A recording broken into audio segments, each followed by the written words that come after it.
अगर इनके तजर्बे देखे जाएँ अपने अपने रोल में तो वो तो ज़ीरो हैं। लेकिन हम ये नहीं कह सकते अभी कि ये गलत है, ये वक्त बताएगा, ऑस्ट्रेलिया में उनके फ़ैसले बताएंगे। इस बार जो कप्तान कामयाब हुआ था इसलिए हुआ था कि उसकी अपनी अपनी परफॉर्मेंस बड़ी ठीक होती थी। अगर पाकिस्तान मैच हार भी जाता था तो उसने कोई 80-70-100 स्कोर किया होता था। तो अब तो मेरा एक तूफ़ान यही है, एक ऑस्ट्रेलिया का टूर है जिसका जो मर्जी रिजल्ट हो, उनको पता है कि शायद 2-3 महीने बाद ये बोर्ड भी चेंज हो जाए। आरएस को मैं टेस्ट का तो मानता नहीं वैसे। नसीम शाह की ज़्यादा हमें कमी महसूस होगी। वो अभी उभर रहा था, उसको अपने कैरियर के पीक पर आकर वो ज़ख्मी हुआ है। पाकिस्तान से लेके मलेशिया, एशिया, अमेरिका, अफ्रीका, म्यूजिफाई अब चले दुनिया के साथ। अस्सलाम वालेकुम नाजरीन, मैं हूं आपका मेज़बान अफजल इफ्तिखार और आप देख रहे हैं न्यूज़ीफाई। क्रिकेट वर्ल्ड कप ऑस्ट्रेलिया ने जीतने के बाद क्या हुआ, पाकिस्तान क्रिकेट बोर्ड में बड़ी तब्दीलियां की गई। हमारे साथ पाकिस्तान के सीनियर स्पोर्ट्स जर्नलिस्ट मोहम्मद यकूब है। यकूब साहब, पाकिस्तान क्रिकेट बोर्ड में बड़ी तब्दीलियां की गई। वहाब रियाज को लाया गया, शान मसूद आ गए, शाहीन शाह अफरीदी को लगा दिया गया और मोहम्मद हफीज़ को लगा दिया गया। आपके ख्याल से ये बेहतर किया है या नहीं बेहतर किया? देखिए अफजल साहब, ये बहुत बहुत शुक्रिया आपका। आज बड़े अरसे बाद हम प्रोग्राम कर रहे हैं। तो ये सब चीज़ें तो तब्दीलियाँ थी, होनी थी, लेकिन क्रिकेट बोर्ड ने बड़ी तेज़ी के साथ ये की हैं। 24 आवर्स में ना ये तब्दीलियाँ की हैं। तो इसका मतलब था कि पीसीबी ने पहले से माइंड बनाया हुआ था। जब पाकिस्तान आउट हुआ ये वर्ल्ड कप से, तो पीसीबी ने पहले से माइंड बना लिया हुआ था। उन्होंने मिकी आर्थर को, उसकी टीम को अलहदा किया और उसके साथ ही उन्होंने तब्दीली की और हफीज़ को ये मौका दिया कि वो मिकी आर्थर का रोल अदा करें। अभी उन्होंने हेड कोच नहीं लगाया, बैटिंग कोच अभी उन्होंने फिर बाहर से लिया है, होलिया को लिया बाहर से, वो भी ठीक है।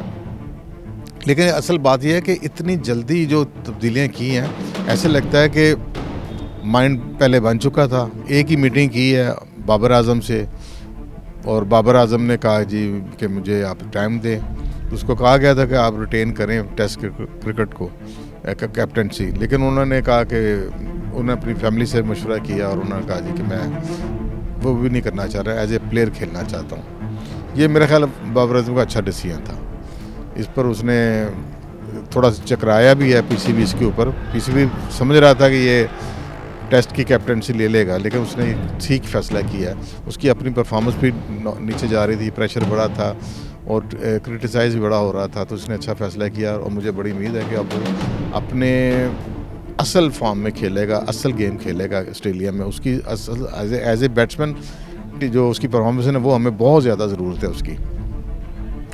तो लेकिन जैसे आपने कहा है कि ये हफीज़ आ गया और शाहीन अफरीदी है, तो अफजल साहब ये अगर इनके तजर्बे देखे जाएँ अपने अपने रोल में तो वो तो ज़ीरो हैं। शान मसूद का ठीक है, एक तजर्बा है काउंटी क्रिकेट में कैप्टनसी करने का, मुल्तान सुल्तान करने का, लेकिन पाकिस्तान को उसको एक शान मसूद एक ऐसा प्लेयर था जिसकी अपनी जगह जो सेटल नहीं थी।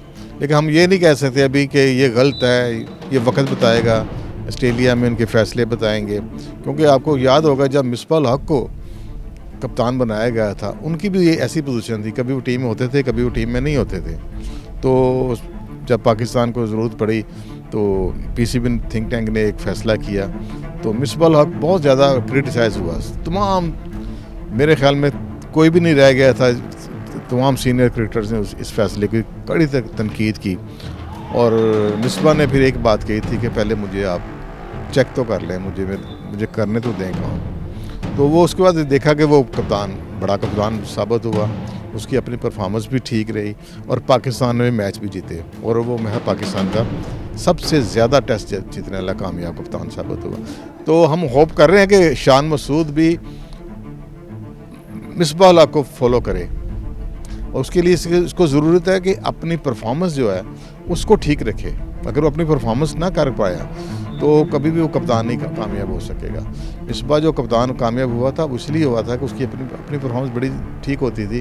अगर पाकिस्तान मैच हार भी जाता था तो उसने कोई 80-70-100 स्कोर किया होता था तो वो बच जाता था, तो उसमें कॉन्फिडेंस रहता था। तो ये शान मसूद को हमारा मशवरा है कि अपनी परफॉर्मेंस जो कि उसकी इतनी ख़ास परफॉर्मेंस नहीं है, वो इम्प्रूव करनी पड़ेगी, अपनी टेक्निक को इम्प्रूव करना पड़ेगा, प्रेशर भी उस पर होगा। ये ऑस्ट्रेलिया का टूर है। दूसरी आपने जो वहाब रियाज की है, तो वहाब रियाज के मतलब भी ये था कि 3 माह पहले वहाब रियाज साहब कह रहे थे कि मुझे वर्ल्ड कप खिलाया जाए, ये जो इंडिया में हुआ है, तो उसको टीम में शामिल नहीं किया गया, उसके बाद चीफ सेलेक्टर बन गया। तो ये सरप्राइजिंग डिसीजन है। तो देखिए अब उसके फ़ौरन बाद 2 चीज़ें हुई हैं, एक अहमद वसीम ने रिटायरमेंट दी है और दूसरा हारिस रऊफ़ ने टूर से इनकार किया है, ऑस्ट्रेलिया के टूर से। तो ये चीज़ें लगती हैं कि शायद वो, मेरे ख्याल में दोनों जो वहाब रियाज के साथ सेट नहीं थे, या इनका काउंटी का मसला है कि ये काउंटी खेलना चाहते हैं और ये ख़तरनाक रुझान है। ठीक है, पाकिस्तान को ज़रूरत थी हारिस रऊफ़ को जैसे बॉलर की टेस्ट में, लेकिन वो टेस्ट का वो इतना बड़ा प्लेयर नहीं है, उसने अभी एक ही मैच खेला हुआ है, वो टेस्ट को मेरा वो इतना खेलता भी नहीं है। तो उसके ऊपर ज़िद करना और भी सही नहीं था, उसकी जगह पे आप किसी और को भी ले जा सकते थे, लेकिन उसको पीसीबी ने, चीफ सेलेक्टर ने इस चीज़ का उसको बुरा मनाया कि उसने जो इनकार किया।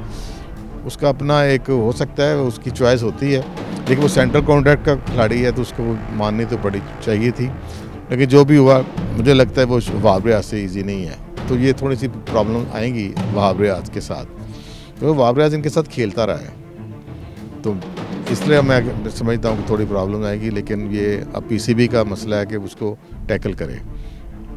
दूसरा, अब शाहीन शाह अफरीदी की बात हुई है, वो भी है, उन्होंने लाहौर कलंदर को जो 2 जितवाए हैं PSL के, तो उसमें वो उनकी अपनी परफॉर्मेंस बैट के साथ भी अच्छी आई थी, तो वो भी एक है, तो भी उन्होंने अब साबित करना है कि ये फैसले सही हुए हैं, गलत हैं ये वक्त साबित करेगा।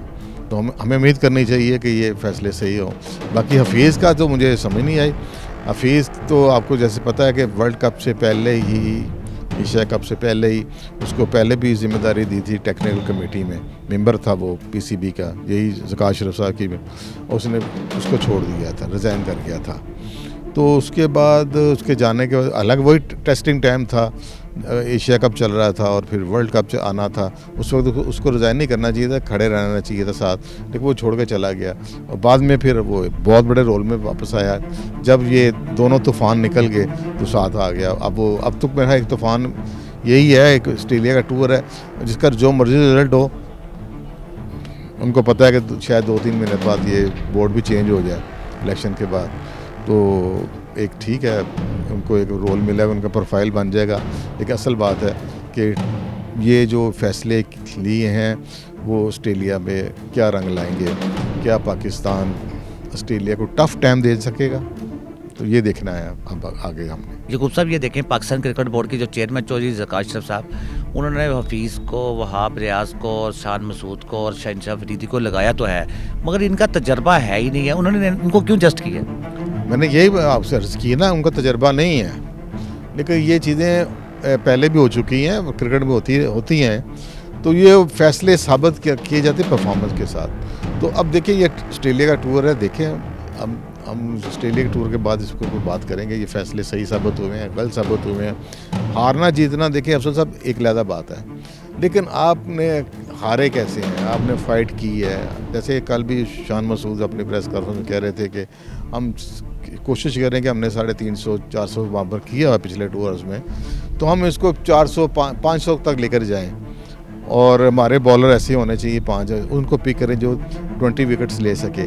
तो ये अप्रोच अगर इनकी कामयाब हो गई, तो अगर 500-400 आप स्कोर करते हैं, तो मेरे ख्याल ऑस्ट्रेलिया को हम दबाव में ला सकते हैं, ऐसी बड़ी बात नहीं है। तो ये अगर उनकी यही प्लानिंग है तो अच्छी प्लानिंग है, 500 स्कोर करें, तो देखें फिर बॉलर इनके बॉलर का तो आपको पता ही है कि ज़रा इनएक्सपीरियंस बॉलिंग अटैक है, उनके भी इतना तजर्बा नहीं है, क्योंकि हारिस रऊफ़ को मैं टेस्ट का तो मानता नहीं। वैसे नसीम शाह की ज़्यादा हमें कमी महसूस होगी, वो अभी उभर रहा था, उसको अपने कैरियर के पीक पर आकर वो ज़ख्मी हुआ है, तो वो बड़ा इनको डैमेज करेगा चीज़ें फास्ट बॉलिंग में। और आपका जो स्पिन अटैक है वो भी कमज़ोर है, वो अभी लड़का नया ही है, अबरार अहमद नया लड़का है। नुमान ने चले अब काफ़ी टेस्ट खेल चुके हैं, तो थोड़ा सा आपको ना बॉलिंग में मसला आएगा। पाकिस्तान की क्रिकेट टीम जीत का जज्बा लेकर ऑस्ट्रेलिया रवाना तो हो गई है यकूब साहब।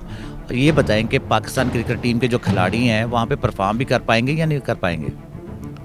जी अफजल साहब, ये अगर आप रिकॉर्ड देख लें पिछले तो पाकिस्तान तो मेरे ख्याल में ऑस्ट्रेलिया में हमेशा ही इन्होंने मैच हारे हैं। तो हमेशा ऑस्ट्रेलिया का टूर हमने टफेस्ट टूर कहते रहे हैं कि ये बड़ा टफेस्ट टूर होता है। उसकी ऑस्ट्रेलिया का एक अपना गेम बहुत इम्प्रूव है, अपनी लोकल कंडीशंस होती हैं, तो एक वो लड़ने वाले भी हैं, फाइट करते हैं, तो अपनी कंडीशनों को बहुत अच्छी तरह यूज़ करते हैं। तो आपके जब वसीम अकरम, वकार यूनुस, शुएब अख्तर ये जाते थे तो ये भी स्ट्रगल करते थे वहाँ पर, वो उनको भी हराते थे वो। तो मेरे ख्याल में ये जो देखें ये टीम का थोड़ा मैं समझता हूँ बॉलिंग टैग हमारा कमज़ोर है और बैट्समैनों को बहुत ज़्यादा जिम्मेदारी निभानी पड़ेगी। बैट्समैनों को वाकई 450-500 स्कोर करना पड़ेगा। अगर ये करेंगे तो ये बॉलर भी, इनको भी कॉन्फिडेंस आएगा कि बोर्ड पर एक अच्छा टोटल लगा हुआ है, तो ये भी फाइट करेंगे, तो अगर लड़ेंगे तो ये प्रेशर में ला सकते हैं। लेकिन बैट्समैनों की जिम्मेदारी बहुत ज़्यादा हो चुकी है इस वक्त इस टूर की। पाकिस्तान क्रिकेट टीम के टेस्ट कप्तान शान मसूद ने कहा है कि पाकिस्तान की जो टीम है वो परफेक्ट टीम है। आपके ख्याल से वाकई ही परफेक्ट टीम है? हाँ, उन्होंने ये कहा है, परफेक्ट नहीं कहा, उन्होंने कहा कि ये वेल सेटल्ड टीम है। तो ये अब वेल सेटल्ड तो नहीं हम कह सकते बॉलिंग में, जैसे पहले हमने कहा है कि बॉलिंग में तो हमारी टीम वेल सेटल्ड नहीं है। तो ये क्लेम तो आपको याद होगा बाबर आजम ने भी किया था एशिया कप से पहले, वनडे से वर्ल्ड कप से पहले, कि हमारी टीम जो है ना एक वेल सेटल्ड टीम है और हम ज़्यादा चेंजेस नहीं करेंगे, हम अपने साथियों को उन्हीं को लेकर साथ चलेंगे। फिर हमने देखा कि वो टीम श्रीलंका में भी एक्सपोज हुई एशिया कप में, और फिर वो यहाँ पर वर्ल्ड कप में भी एक्सपोज हुई। तो ये मेरे ख्याल में कि ये वेल सेटल्ड टीम का कुछ नहीं होता। मेरे ख्याल में बेस्ट टीम जो होती है ना, वो अपनी कारकर्दगी साबित करती है कि उससे का वो टीम चाहिए जो अपनी कारकर्दगी से बेस्ट टीम का अचीवमेंट हासिल करे।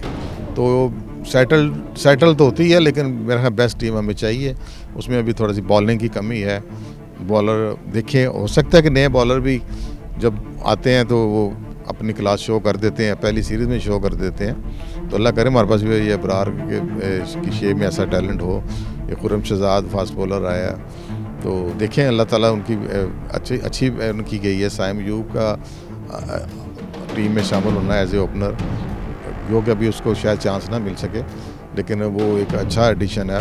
उसने डोमेस्टिक में स्कोर किया, ये अच्छी बात है। डोमेस्टिक के लड़कों को आपने प्रमोट किया। मैं तो एक सजेशन देना चाहता हूँ चीफ सेलेक्टर को कि कम से कम आपका जो डोमेस्टिक का टूर्नामेंट होता है ना, जैसे काइजम ट्रॉफी है, पाकिस्तान कप है, वन डे का होता है, T20 नेशनल कप है, इनके जो टॉप 3 अपने जो लड़के हों, बॉलर्स हों, और जो 3 लड़के हों टॉप बैट्समैन हों, इनको तो आप हर हालत में कम से कम कैंप में, पाकिस्तान के कैंप में साथ ज़रूर अनाउंस करें। ये एक अवार्ड सेट कर दें उनके लिए। हर लड़का अपने इन 3 स्पोर्ट्स को हासिल करने के लिए वो पूरे डोमेस्टिक में मेहनत करे कि मेरा 3 में है, मैं कम से कम पाकिस्तान के कैंप में तो आऊँगा ना। तो ये एक डोमेस्टिक में एक जान डाल दी जाएगी कि हर लड़का स्ट्रगल करता होगा 3 पोस्ट के लिए। मतलब काइजम ट्रॉफी हो रही होगी तो वो कहे कि मैं as a top 3 run score जो है उसमें मेरा नाम आ जाए। वन डे हो रहा होगा, वो कहे कि मेरा 3 में नाम आ जाए। बॉलर भी ऐसे ज़्यादा विकेट लेगा, मैं 3 टॉप में बॉलर में आ जाऊँ, तो एक लग जाता है, एक टारगेट मिल जाता है। तो फिर लड़कों में एक जोश रहेगा। आपका डोमेस्टिक क्रिकेट भी लोगों को पता होगा यार इस पर कुछ कर रहे हैं, तो हमें ये अचीवमेंट तो मिल रही है ना कि हम पाकिस्तान कैंप में आते हैं। हमने हमेशा देखा है कि काफ़ी दफ़ा ऐसा हुआ कि जो टॉप स्कोरर हैं वो इग्नोर हो जाते हैं, नीचे से ले आते हैं, वो कहते हैं ये आपने देखा नहीं, हमने इनके देखी हैं। बस 100 बहाने हैं उनको जज करने के। लेकिन ये सबसे है एक क्राइटेरिया फिक्स हो जाए कि 3 लड़के जो है ना ये पाकिस्तान का कैंप खेलेंगे, उनको भी पता लगे हमने पाकिस्तान का कैंप अटेंड किया हुआ है, और शायद वो आगे चल कर अच्छे साबित हो जाएँ। ना अभी सिलेक्ट करें, लेकिन उनको कम से कम आप टीम में कैंप में बुलाएं, उनको एक टारगेट अचीव करें इस चीज़ को, तो मेरे ख्याल में ये अच्छा होगा। हमारी तो दुआ है कि पाकिस्तान ऑस्ट्रेलिया के टूर से कामयाब होकर वापस लौटे। इसी के साथ मोहम्मद यकूब साहब को और अफजल इफ्तिखार को इजाज़त दीजिए। अल्लाह हाफ़िज़।